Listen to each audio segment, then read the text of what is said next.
Bonjour à tous.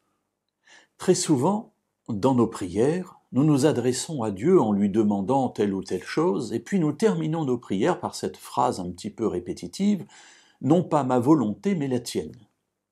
Et ainsi nous exprimons ce que nous avons sur le cœur, c'est-à-dire « Seigneur, voilà, je t'ai demandé, je t'ai présenté ce que j'aimerais faire, ce que j'aimerais accomplir, ce dont j'aurais besoin, mais je ne sais pas trop si c'est ce qui est bon pour moi, alors fais selon ta volonté et je l'accepterai. » Alors mes amis, c'est déjà bien. C'est déjà bien parce que Dieu ne s'attend pas à ce que nous nous approchions de lui en exigeant de lui des réponses à nos prières de la façon dont nous les avons formulées.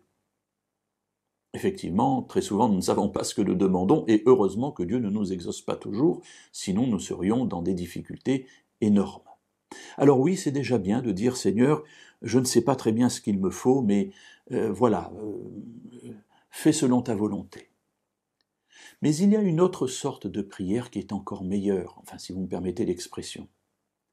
C'est celle où, connaissant la volonté de Dieu, je lui dis par ma prière que je vais m'y soumettre, même si elle peut parfois ne pas me faire plaisir. Prier en connaissant la volonté de Dieu, c'est recevoir toujours un exaucement à nos prières selon ce que nous avons dit.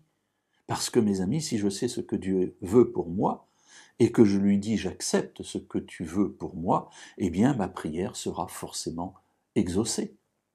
Alors c'est ce qui arrive dans la Bible à plusieurs reprises, et je voudrais aujourd'hui voir un épisode qui est celui de la vie de Jésus. Jésus est à Gethsémanée, c'est-à-dire qu'il vient de quitter le lieu où il a mangé son dernier repas avec ses disciples, et bientôt, dans quelques heures, quelques minutes, il va être arrêté pour être jugé et crucifié. Et évidemment, cette perspective est terrifiante, mes amis, la crucifixion, c'est quelque chose d'horrible. Et il veut prier.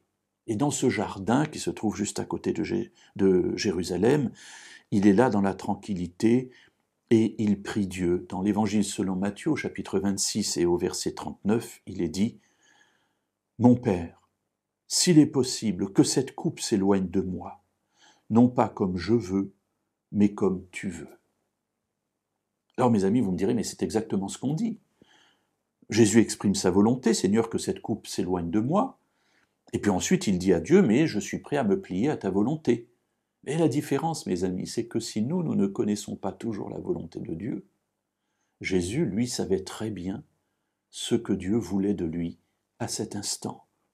Il savait que ce que Dieu voulait de lui, c'était qu'il passe par la mort, et par cette mort particulièrement terrible de la crucifixion, parce qu'il nous aimait, parce qu'il voulait nous sauver. Et quand Jésus dit que cette coupe s'éloigne de moi, oui, il exprime sa volonté, parce que ça va être terrible ce qu'il va vivre.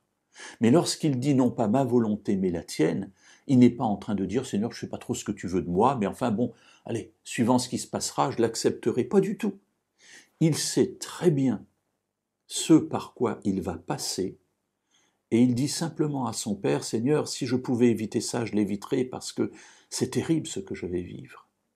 Mais je sais ce par quoi je vais passer, et j'accepte ton plan pour moi parce que j'aime cette humanité.